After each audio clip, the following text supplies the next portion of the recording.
ประจักษ์ได้อ่างทาขล้วนเมียนพลองเริงกันเป็นได้สลับแต่เมียนจวนตีปีจวนตีใบโลยได้ระบกอดตัวลัวอ้อยเนี่ยดอตีบรรทบโดยกาเต็งลัวนูกรวนแต่สอเส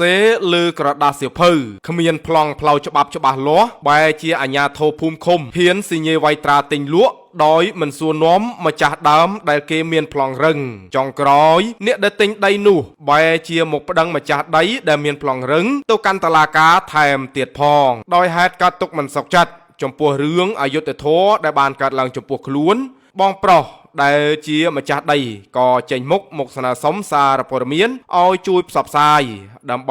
นวมดำนังนี้จูนเนจบับหนึ่งธนาดักนอมออยบานเชียบเชียโปดมีนเฮ้ยจุยโรคยุติโทจูนกดพองนี่คือโยงตามกาอ้างในขนมกิจสมเพียรเตียงสรงป้าจะเรียบสัวปุกไม้บองโอนบองโปรมันเนี่ยลางมาตั้งปิดคายกับโปดได้กอดท้าอายุแต่ทอครั้งนะโดยได้ระบกอดพลองเริงไห้นั่งอ่ะบาตรบ้านอัญญาทอพุ่มคุ้มสัญญาบาได้กอดปีใบตองลัวไอบาบกโกลเซงเดียดอะไรนี่การตกมันสกจัดกอดท้าเตยเชียกอดเชียมาจัดได้เตยรองมันดังระบเนี่ยติงได้ได้เกมันมีบานพลองเริงปนใต้กอดทำมีบานพลองเริงได้เชียรองอยู่แต่ทอตะบิงบางชมเจ็บสับพอนเรือนาปัจจุบันพุ่มกับปุงจันคุมเติมแก๊สตกตกชุกขายกระป๋องอะไรเจ้ตามเอาไว้ในบองรีบรบมนในทำเมียนกิลุยได้บองตัวลวกอันนั้นเปิดได้บองไหนเปิดนำชั่วโมงไอ้ได้โยลุยตัวลวกนะดามาเจมีตัวบอลนั้นชั่วโมงตาต้องวันดีต้องวันดีบ่ากดเชียร์นะต้องวันดีต้องวันดีนั่งเบอร์ตายำดังจะบ้ากอดเชียมันเตยนโยบายบ่ามันเตยนโยบายอันนั้นได้ชอบได้บ่ไงนั่งเต้บานเชียเฮียนยอดได้บ่ไงตัวลวกออดเมียนของไอชอบเบิกกาติงลวนั่งตาเกมีลิขิตเบียญาทอดออดจังใหญ่ท่าชอบปีหน้าเนี่ยเธอลิขิตติงลวเอาจังใหญ่เนี่ยแต่เคยเจนแล้วแต่บอลต้องวันดีนั้นเธอกระดาษสะเพอเธอกระดาษสะเพอบ่าเนี่ยเทได้ยังน่ะบ่าไอลวอ้อยนาเกลวอ้อยบนปนยานั่งมันเทียบกับปนชั่วโมงสนิทเกลวได้นั่งยอดได้บ้องตะลวยังบ่าอ๋อให้กับการจะอยู่เรื่องยังเมาบ่าไอชอบปีนั่งไม่บานบ้องดังไปนั่งยมตำน้ำยมจะเจอชาวจำกาเจนั่งเจอชาวเป็นอะไรก็มารุนเนี่ยได้ยิมได้นั่นก็ทำเกมารุนได้อันตั้งเป็นนั้นเนี่ยมารุนได้จำกาเจติ๊กให้หุ่นโจแต่ละโอ้ได้ละเปแต่เมื่อรุนแมนได้เปให้ดังบกสัญญายังจอดแก่ไก่บ่าได้ก่อยมาตามคลอมเตี้ยมันก่อยมาแกรุนเจ้าแล้วยังชั่วยังดำเมียนบิ่งยังดำเมียนเตี้ยเมียนก็บัดเตี้ยได้เปก่อยมาเดี๋ยวยังดำเมียนดังหายมาดำเจ๊จำจับตัวจับถอดจบแจกใส่หมดชัวปีนาเกชัวปีนาเกทอดหนึ่งจบอันเนี้ยเต็งยังเนี่ยอันเนี้ยเต็งได้เต็งปีตาต้องมาดีนักดาวโดกับบอสเจ้ามาบนปนเงวบนปนเงวบ่าบนปนเงวเพราะอะไรเพราะยอมสมเยปีบอกว่าได้สารบานได้ยอมเยอะแต่ตามไอ้กษัตริย์ต้องผ่าต่างเขาเป็นให้บ้านเยอะจังได้พวกยอมเต็งกับลองมานั้นได้นั้นยอมเต็งในสมัยสลากบัตรดาเปบานชาปีปอนใบดาเปมาชาปีปอนดับบนบานจังมาพลังเรื่องบ่าบ่าให้ตอบมาบ้านลวดแต่เอาชมพูเจ้าตะเคียนนั้นเกรถกากัดบ้านมาบ้านหายใหญ่จังเลยมาบ้านติดเด็กบ้านได้เล็กมาปอนมาเรียบร้อยนั้น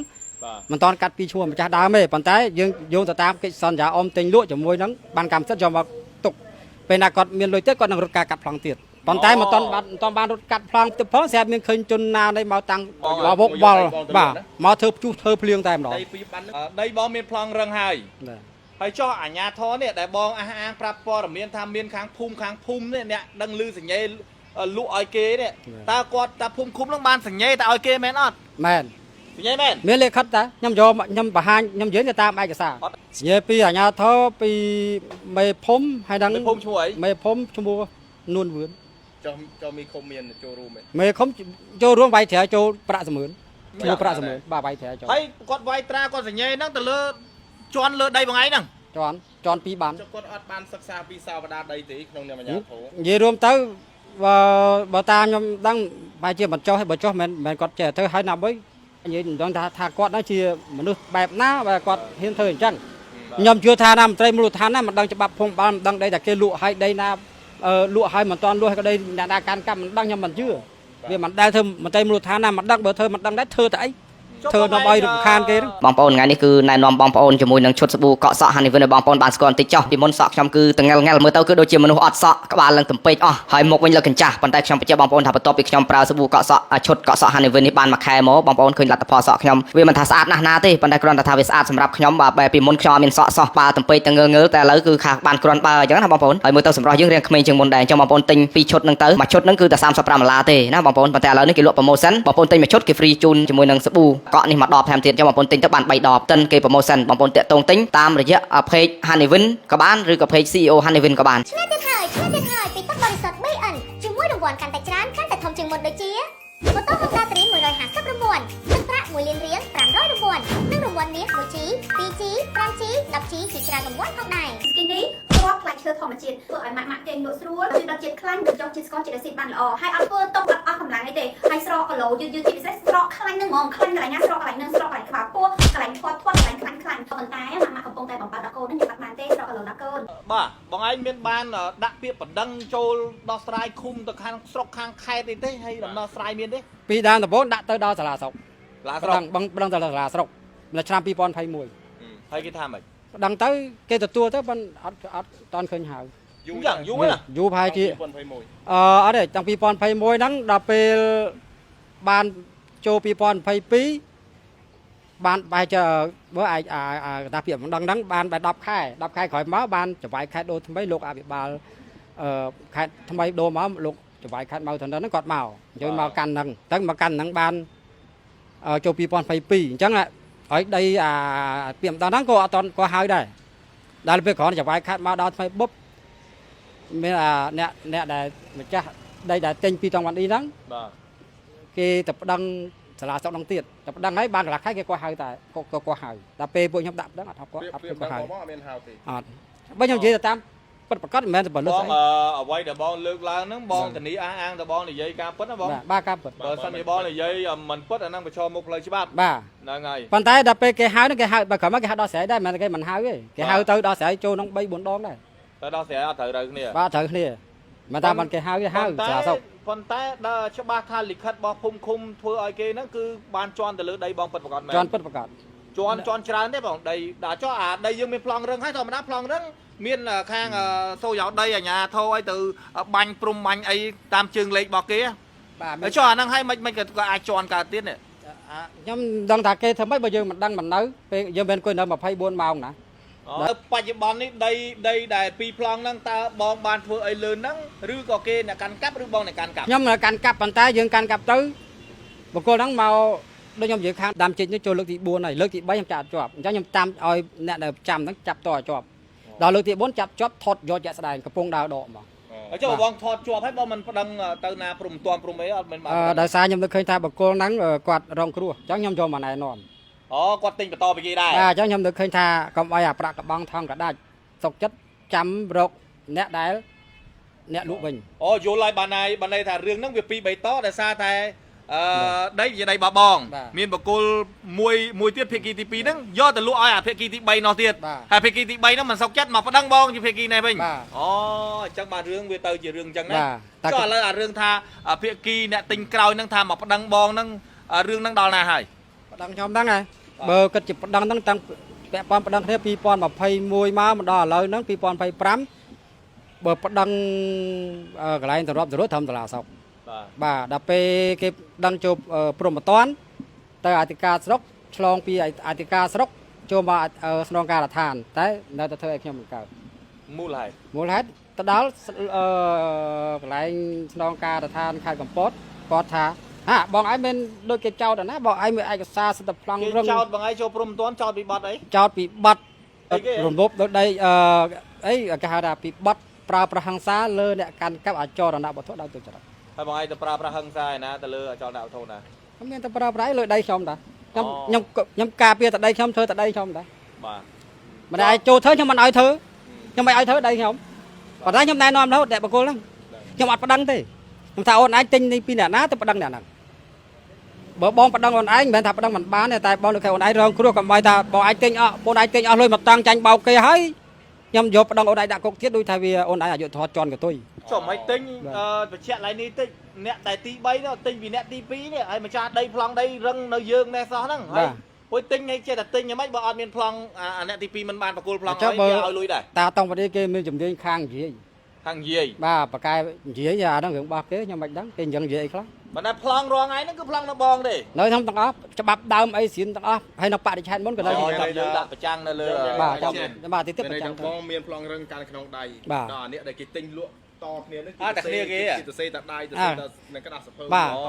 បាទលក់តតាអាស្មើឯកសារឯកតោវិគី បើន័យថាបងអត់ដឹងលឺទេណា អត់ដឹងលឺ ច្បាស់ណាបងតែឡូថាបងឯងទៅចូលរួមយកលុយគេឲ្យធ្វើមិនដឹងណា អូខេអូខេ អាហ្នឹងបងឯង បាទខ្ញុំនិយាយមិនពិតខ្ញុំទទួលខុសត្រូវចំពោះពុកច្បាប់ បាទ ខ្ញុំយល់ថាវារឿងអយុត្តិធម៌វាហួសពីអយុត្តិធម៌ហើយប៉ុន្តែអ្វីសំខាន់គាត់ជាមន្ត្រីមូលដ្ឋានគាត់រាជរដ្ឋាភិបាលបកគលឲ្យគាត់កាន់កាប់មូលដ្ឋានតែគាត់មិនជាមើលថែមូលដ្ឋានខ្លួនឯងដែលបែរជាដើរផ្ទុយពីគោលនយោបាយរបស់រាជរដ្ឋាភិបាលអញ្ចឹងវាធ្វើឲ្យប៉ះពាល់ដល់សហជាតិទៀតបើធ្វើធនហ្នឹងហើយមនុស្សធនហ្នឹងខ្ញុំឆ្ងល់គាត់ហ៊ានណាហើយយើងឃើញដែលមន្ត្រីខ្លះខលខូចស្អុយរលួយហ្នឹងគេវត្តកតុយយកទៅប្រមាណលើកប៉ុន្តែពួកហ្នឹងនៅតែហ៊ានខ្ញុំឆ្ងល់ដែរជាជំនាញដំបូងខ្ញុំនៅខេត្តកំពតខ្ញុំសូមស្នើសុំឲ្យ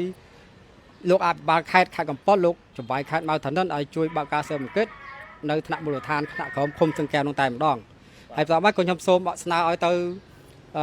លោកអាយដាមរដ្ឋមន្ត្រីក្រសួងដែនដីនគររូបនីយកម្មជួយរកយុត្តិធម៌ឲ្យខ្ញុំព្រោះបើបូកគោនេះមកទៅធ្វើព្យុះធ្វើភ្លៀងប្រមូលបាក់ពួក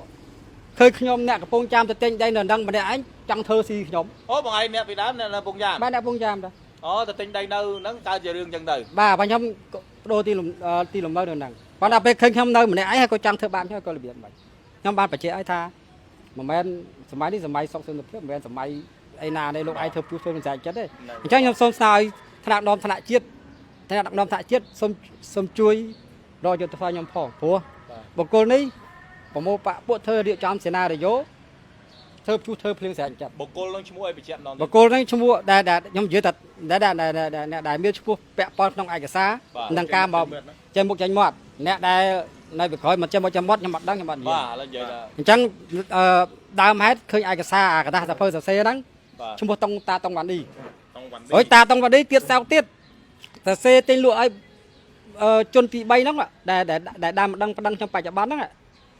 គាត់ហ៊ានយកអាដីបានហ្នឹងគាត់ទៅសរសេរទៅវាស់វែងគ្នាខ្លួនគាត់គ្នាគាត់អីគ្នាគាត់ឲ្យបោះព្រំបោះអីកាត់ដីអាដីមួយបានណាគឺថាដីហ្នឹងមានក្នុងដីហ្នឹងមាន5ហាត់ជាងអញ្ចឹងណាបាទវាពីបានហ្នឹងណាហើយគាត់ទៅវាស់វែងចែកលក់ឲ្យទៅដើមដឹងតែប្តឹងខ្ញុំហ្នឹង2ហាត់ហើយ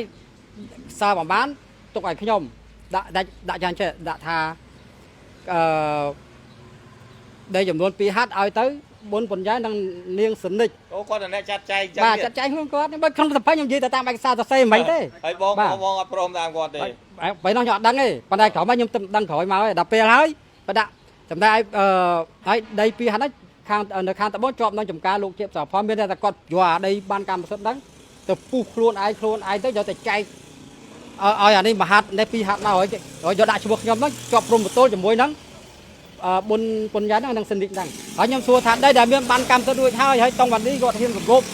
ទៅលើដីដែលមានបានកម្មសិទ្ធិដែលចេញពីសម័យសុនមួយចេញពីក្រសួងដែនដីនគររូបនីយកម្មហ្នឹងបើគាត់ហ៊ានធ្វើអញ្ចឹងមានតែគាត់ខ្លាំងជាងក្រសួងទៀតណាបាទ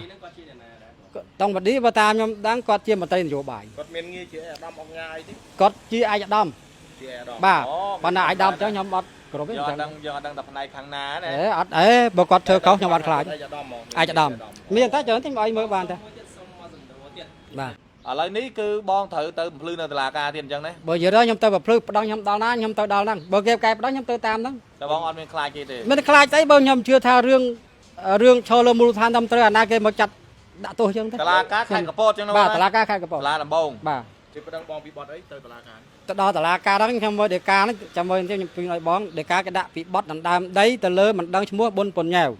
ពីបត់ប្រើប្រាស់ហិង្សាលើអ្នកកាន់កាអចរណវត្ថុដោយទុច្ចរិត អូអាហ្នឹងបាត់ព្រមតាន់ អាហ្នឹងសិតតែយកអាហ្នឹងគេសិតតែរៀបចំអញ្ចឹងហ្មងអាហ្នឹងធម្មតាប្តឹងគេត្រូវធ្វើអញ្ចឹងហ្មងគេធម្មតាទេអ្នកប្តឹងគេ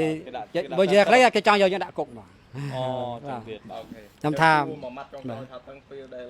តង់វ៉ាន់ឌីជាមួយពុនញ៉ែវទិញលក់គ្នាហ្នឹងក្នុងនាមអាញាធមមុននឹងវៃត្រាមុននឹងសញ្ញេអីនេះគេអត់មានបានមកសួរនាំបងទេ អត់ដឹងបានដល់ពេលផ្ទុះរឿងក៏ហៅយើងទៅឲ្យយើងហ្នឹងផ្ដិតវិដ័យទទួលស្គាល់ហ្នឹងលោកឯងមកធ្វើអញ្ចឹងសូម្បីតែគ្មានមានដៃនេះគូក៏វាដឹងខ្លះដែរ ទទួលស្គាល់មិន ទទួលស្គាល់ឯងខ្ញុំហ្នឹងផ្ដិតវិដ័យឲ្យដីគេអត់ទេសម្របសម្រួលកន្លែងអញថាបើខ្ញុំគិតណាខ្ញុំគាត់ថាបើខ្ញុំធ្វើខ្ញុំអត់ជឿគ្មានមានដៃទៀតគ្មានមានដៃឯកសារហ្នឹងក៏វាចេះដែរ ធ្វើឯកសារអីហើយផ្ទុះរឿងបានហៅបងឯងទៅស្រួល បាទ ហើយសុំបងឯងឲ្យចែកដីឲ្យគេខ្លះ បាទចែកឲ្យគេ អូ ដល់ពេលមកទៅសុំចែកគេ2ហាត់ក្រោយមកមានអ្នកក្រែមកនិយាយខ្ញុំថាឥឡូវពាក់កណ្ដាលម្នាក់អញថាកំថាឲ្យពាក់កណ្ដាលម្នាក់មកចាំក្បាត់បានទេព្រោះលោកឯងធ្វើអញ្ចឹងដូចជាបើធ្វើអញ្ចឹងបានថ្ងៃក្រោយអញ្ចឹងទៀតណាមានតកតយទៀតណាអញ្ចឹងប្រទេសយើងវាទៅជាប្រទេសអីបើយើងធ្វើអញ្ចឹងវាធ្វើខូចប្រទេសឈ្មោះប្រទេសយើងសូមស្នើទៅស្ថាប័នតុលាការសូមជួយរកយុត្តិធម៌ខ្ញុំដោយបុគ្គលនោះប្តឹងខ្ញុំដោយមួលបង្កាច់ខ្ញុំគិតថាមួលបង្កាច់ព្រោះថាខ្ញុំមានឯកសារគ្រប់គ្រាន់ផុសតាងគ្រប់គ្រាន់ហើយដីខ្លះរហូតដល់កាត់មកមកឈ្មោះមកពួកបងប្អូនខ្ញុំរួចរាល់ហើយទៀតជាបានកម្មសិទ្ធិបាទហើយដីខ្លះមិនទោះបីថាខ្ញុំមិនតាន់កាត់ឈ្មោះមែនបានកម្មសិទ្ធិនោះនៅឈ្មោះម្ចាស់ដើមមែនប៉ុន្តែខ្ញុំមានកិច្ចសន្យាទិញលក់អមយោងជាមួយហើយនឹងផុសតាងផ្សេងជាប់ពាក់ព័ន្ធ នៅក្នុងការផ្ញើលុយបាញ់លុយអីចឹងទៅណា បាទ កិច្ចបាទផ្ញើលុយកិច្ចតាក់ទងកិច្ចសន្យាបកគលបងហើយវីដេអូបកគលក៏មានទាំងអស់បាទនិយាយរួមទៅខ្ញុំនិយាយថាតាមឯកសារផុសតាងបើសួរខ្ញុំក្រៅពីអត់មានតម្រងហ្នឹងខ្ញុំអត់និយាយបានណា បាទអរគុណ ដោយនៅក្នុងបទសម្ភាសន៍មួយនេះបងប្រុសជាបសុភ័ណ្ឌក៏បានលើកឈ្មោះបុគ្គលនេះបុគ្គលនោះមករៀបរាប់ជាហូហែដូចនេះក្នុងនាមសារព័ត៌មានមិនមែនស្ដាប់តែសម្ដីគាត់តែម្ខាងហើយធ្វើការជឿជាក់និងផ្សព្វផ្សាយដោយមិនបានសួរនាំទៅកាន់ភាគីដែលពាក់ព័ន្ធនោះឡើយអង្គភាពសារព័ត៌មានក៏បានព្យាយាមតាក់ទងសុំការបំភ្លឺពីគ្រប់ភាគីដែលបងប្រុសជាបសុភ័ណ្ឌបានលើកយកមកនិយាយនៅក្នុងព័ត៌មានមួយនេះដូចនេះសូមពុកម៉ែបងប្អូនទៅស្ដាប់ការបំភ្លឺពីគ្រប់ភាគីដែលពាក់ព័ន្ធទាំងអស់គ្នាដូចតទៅលោកពូឈ្មោះតង់វ៉ាន់ឌីចឹងលោកពូណា បាទហ្នឹងតង់វ៉ាន់ឌីសម្រាប់ខ្ញុំជាភាគីដែលជាប់ប្រកាន់ខ្ញុំថាគេចោទទៅគាត់ពុតដែរបាទហើយបបិទ្ធខ្ញុំពុតអាស្រ័យអ្នកនៅផ្សេងស្រួលនាំមានដាក់ទឹកតាន់ម្ចាស់ដីគេមួយឈ្មោះដែលលឿងបាទមានភូមិពីរในទូពឿនในឃុំបីជាអ្នកបញ្ជាខិតចឹងមកគេបានទៅចូលប្រកាន់ចឹងហើយផ្សាយតាមគេចូលទៅបាទលោកពូហ្នឹងហើយ ជួយផ្សាយតាមគេចូលទៅខ្ញុំនោះទៅគេលុបចឹងទៅហ្នឹងហើយគាត់ថាលោកពូយកទៅអញ្ចឹងណាអ្នកលោកពូនេះជាអ្នកដើមលក់អញ្ចឹងណាបាទតែផ្សាយចឹងហើយខ្ញុំក៏ដូចប៉ុនទៅដល់តែទៅប៉ុនលុបជួយដែរណាបាទគេចោលគេអត់មានផុសតាងច្បាស់ចឹងการโดนตีรอดในสะพาน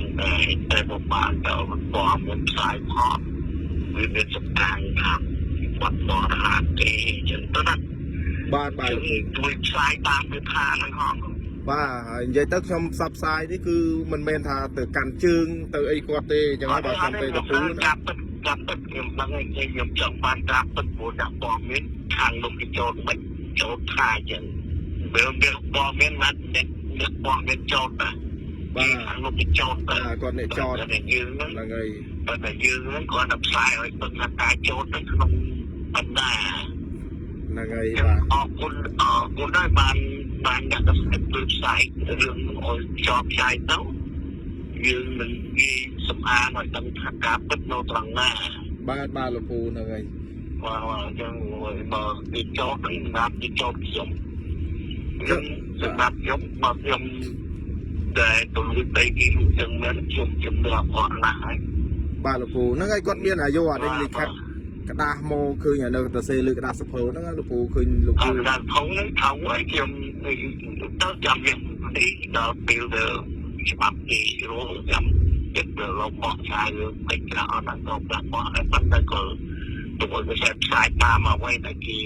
ចង់ឲ្យផ្សាយហ្នឹងទៅណាបាទហើយក៏បានការបោះឆ្នោតខ្ញុំចឹងទៅបាទតាមទៅខ្ញុំតែទៅបាទអត់អីទេខ្ញុំផ្សាយជូនលោកពូហ្នឹងហើយជាសំដីខ្ញុំមានតែអបអរសាទរ អ្នកខ្សែតិចស្វែងរកការពិត បានលោកពូហ្នឹងហើយ បើឯងស្វែងការពិតនិយាយតាមការពិតមិនស្វែងរកការពិតទេនិយាយតាមការពិត បាទនិយាយទៅក្នុងនាមអ្នកព័ត៌មានយើងយើងធ្វើតាមវិជ្ជាជីវៈពូដោយសារតែគឺបាទហ្នឹងហើយបាទគេផ្ដល់ព័ត៌មានមកយើងទៅក៏បាទហ្នឹងហើយដល់អញ្ចឹងទៅគេផ្ដល់ព័ត៌មានមកគេបានលើកឈ្មោះពីលោកពូអញ្ចេះអញ្ចោះគេចោទប្រកាន់ពូអញ្ចឹងចោះអញ្ចឹងខ្ញុំក៏ត្រូវសួរនាំលោកពូតាមវិជ្ជាជីវៈអញ្ចឹងពូបំភ្លឺបែបណាក្នុងការក្រុមការងារព័ត៌មានយើងតែតាមនឹងដែរអញ្ចឹងណាហ្នឹងហើយ ខ្ញុំអរគុណបាទបានជួយផ្សាយព័ត៌មានហ្នឹងបាទដើម្បីឲ្យងាយឲ្យតែគេរកការគេងាយរកឲ្យឃើញគាត់នេះមកខ្លះគាត់និយាយថាដីហ្នឹងគាត់បានទិញហើយក៏ស្រាប់តែមានឈ្មោះតង់វ៉ាន់ឌីអ្នកយកទៅលក់គាត់និយាយហ្នឹងហើយថាយកទៅលក់ហ្នឹងមានចូលដីរបស់គាត់ហ្នឹងរឿងហ្នឹងចាបងរឿងហ្នឹងដីហ្នឹងចង់និយាយថាញ៉ែមលៀមហ្នឹងលក់ឲ្យជួនរ៉ាំ10000 ម៉ែត្រការ៉េហើយសល់ប្រមាណដែលសល់ដីហ្នឹងណាសល់ដីហ្នឹងលក់ឲ្យតាតង់វ៉ាន់ឌីក៏គាត់យកទៅលក់ឲ្យក្មួយគាត់តទៀតអញ្ចឹងឲ្យគេញ៉ាវគេបំញ៉ាវបាទហ្នឹងហើយរឿងហ្នឹងខ្ញុំដឹងអញ្ចឹងចុះអានេះប្រៃបងគាត់មានចំណែកដីនៅក្នុងនឹងបានទិញគេអត់មានទេអត់មានឈ្មោះគាត់អត់មានអីទេថ្ងៃនេះដឹងថាបាច់បានគ្រឿងហ្នឹងទៅនៅគាត់កាន់អត់ខ្លងថ្ងៃហ្នឹងទៅនៅគាត់កាន់បាទខ្ញុំចង់តែឲ្យអ្នកកសែតមកសម្ភាសឲ្យនេះដឹងថាពីណាគេអាក្រក់គេល្អពីណាគេនេះបាទត្រង់មកគាត់ធ្វើបាបខ្ញុំណាបងណាបាទបាបខ្ញុំមកថ្ងៃខ្ញុំគ្រឿងទៅដាក់ទៅបានទៅដៃគាត់ហ្នឹងដោយសារអីដោយសាររឿងគាត់ឲ្យខ្ញុំខ្ចីលុយធនាគារ$20000បងណាបាទយកទៅនេះទៅគេម៉ែគាត់នៅកំពង់ចាមហ្នឹងហើយតែគេម៉ែគាត់កំពង់ចាមហ្នឹងឥឡូវហ្នឹងបងគាត់ហ្នឹងនៅហ្នឹងឯងតែខ្ញុំរងថ្ងៃហ្នឹងបាទតែហ្នឹងគាត់ខ្ញុំដែរដល់ពេលចាំទៅគាត់ហ្នឹងអ្នកធនាបងព្រោះតែហ្នឹងគាត់នៅកូរ៉េចុះបងនៅកូរ៉េហ្នឹងហើយគាត់ធនាបងគាត់ឲ្យខ្ញុំខ្ចីទៅគាត់អ្នកធនាបងដល់ពេលចាំយើងមកប្តីប្រពន្ធយើងចង់មានតាមមួយគ្នាបងអាណាដឹងគេគំនិតអាក្រក់ចុះបងអាប្លង់ឈ្មោះនៅក្នុងប្លង់នោះឈ្មោះពីណាគេឈ្មោះបងអីឈ្មោះពីណាឈ្មោះបងព្រោះខ្ញុំព្រោះដៃបងព្រោះខ្ញុំអ្នកតាញ់តង់វ៉ាន់ឌីដែរបងបាទនេះជួនរាមជួនរាមចាអូទីនេះមិនណាចរេហ្នឹងបាទ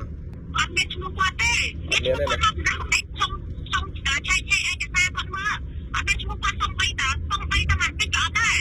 អូហ្នឹងហើយឈ្មោះគាត់ប្រាប់តាពីអ្នកខ្ញុំតែមកខំទេតាំងពីតាតង់វ៉ាន់ឌីអីនោះប្រហែលជា3ហាត់ចុះទំនាស់អាដី3ហាត់ហ្នឹងមែនបងទំនាស់មែនទេអត់ទេទំនាស់អាដីដែលញ៉ែមលៀងលុកឲ្យជួនរាន10000 ម៉ែត្រការ៉េហើយសល់ប្រមាណលុកឲ្យតាវ៉ាន់ឌីក៏លុកឲ្យក្មួយគាត់ហើយដីចង់និយាយថាដីអស់ហ្នឹងបានឆោតហ្នឹងក៏ខាងហ្នឹងគេអ្នកកាន់ដែរណាបងបាទចង់និយាយណាតែគាត់អូខេបងឯងចាប់ហេតុផលហ្នឹងពីរឿងរ៉ាវពីដំបូងមកបងឯងយល់ការមូលហេតុបានព្រមហ្នឹងទៅឈ្មោះចេះសុខីអូចេះសុខហ្នឹងតាមអញ្ចឹងបងឲ្យខ្ញុំនឹងសុំផ្សព្វផ្សាយការបំភ្លឺរបស់បងដើម្បីឲ្យមហាជនបានស្ដាប់កុំឲ្យតែស្ដាប់តែប្តីបងម្ខាងណាបានទេបាទហ្នឹងហើយបាទអរគុណណាបងបាទចំពោះរឿងនេះលោកមេឃុំស្ទឹងកែវបានបំភ្លឺថាករណីនេះគឺកាលដែលទិញលក់ដីនឹងគឺឈ្មោះជាបសុភ័ណ្ឌមិនបានមកទិញផ្ទាល់នោះទេគឺប្រពន្ធជាមួយនឹងសាច់ញាតិរបស់ប្រពន្ធដែលឈ្មោះតង់វ៉ាន់ឌីជាអ្នកនាំគ្នាមកទិញដីពីឈ្មោះញ៉ែមលៀងហើយកាលដែលពួកគាត់ទិញដីនេះគឺបានទិញដីទំហំប្រហែលជា1ហិកតានោះទេតែដីនេះទំហំសរុបប្រហែលជាអាចជាង2ហិកតាឬជិត3ហិកតាឯណោះក្នុងនាមអាជ្ញាធរគាត់ក៏បានណែនាំឲ្យពួកគាត់ដែលជាអ្នកទិញសូមទៅកាន់មន្ទីររៀបចំដែនដីដើម្បីរៀបចំឲ្យបានចេញជាប័ណ្ណកម្មសិទ្ធិតែពួកគាត់ក៏មិនទាន់បានទៅព្រោះថាម្នាក់នៅខ្មែរម្នាក់ទៀតនៅឯបរទេសស្រាប់តែក្រោយមកពេលដែលប្តីដែលឈ្មោះជាបសុភ័ណ្ឌក៏បានត្រឡប់ពីកូរ៉េមកជួបប្រពន្ធឈ្មោះជួនស្រីពៅនៅឯស្រុកខ្មែរវិញក៏ស្រាប់តែចាប់ផ្ដើមមានបញ្ហារកាំរកោសនៅក្នុងក្រុមគ្រួសារក៏កើតចេញជាបញ្ហាមកដល់សពថ្ងៃនេះទៅ ចំពោះចំណុចដែលឈ្មោះជាបសភ័ណ្ឌលើកឡើងថាដៃរបស់គាត់មានបានកម្មសិទ្ធិប្លង់រឹងជាឈ្មោះរបស់គាត់គឺលោកមេឃុំបានឆ្លើយថាត្រង់ចំណុចនេះលោកមេឃុំមិនហ៊ានអះអាងទេតែដឹងថាការដែលទិញដីពីញ៉ែមលៀងមានតែវត្តមានប្រពន្ធនិងឈ្មោះតង់វ៉ាន់ឌីទេដែលយកឯកសារមកឲ្យគាត់ជាមេឃុំធ្វើការប្រថាប់ត្រា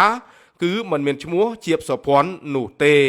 ចំពោះញ៉ែមលៀងដែលជាម្ចាស់ដីដើមក្រុមការងារព័ត៌មានក៏បានជាយាមតាក់ទងសុំការបំភ្លឺដែរតែมันអាចតាក់ទងសុំការបំភ្លឺបានដោយលេខទូរស័ព្ទរបស់គាត់ខលច្រើនដងតែមិនចូលគឺជប់រវល់រហូតហើយចំពោះឈ្មោះប៊ុនញ៉ាវដែលរងការចោទប្រកាន់ពីឈ្មោះជាបសុភ័ណ្ឌថាបានទិញដីដោយគ្មានឯកសារច្បាស់លាស់ហើយបានប្តឹងគាត់ដែលជាម្ចាស់ដីទៅកាន់តុលាការនោះក្រុមការងារមិនមានលេខតាក់ទងដើម្បីសុំការបំភ្លឺនោះឡើយដោយបានជាយាមសុំលេខរបស់គាត់ពីឈ្មោះតង់វ៉ាន់ឌីនិងឈ្មោះជួនស្រីពៅដែរតែពួកគាត់ថាមិនមានដូចនេះបើសិនអ្នកទាំងពីរខាងលើចង់ធ្វើការស្រាយបំភ្លឺតាមរយៈសារព័ត៌មានសូមតាក់ទងមកអង្គភាពព័ត៌មានដោយក្រុមការងារព័ត៌មាននៃអង្គភាពសានព្រំយើងខ្ញុំនឹងរងចាំទទួលការបំភ្លឺរៀងរាល់ម៉ោងធ្វើការសូមអរគុណ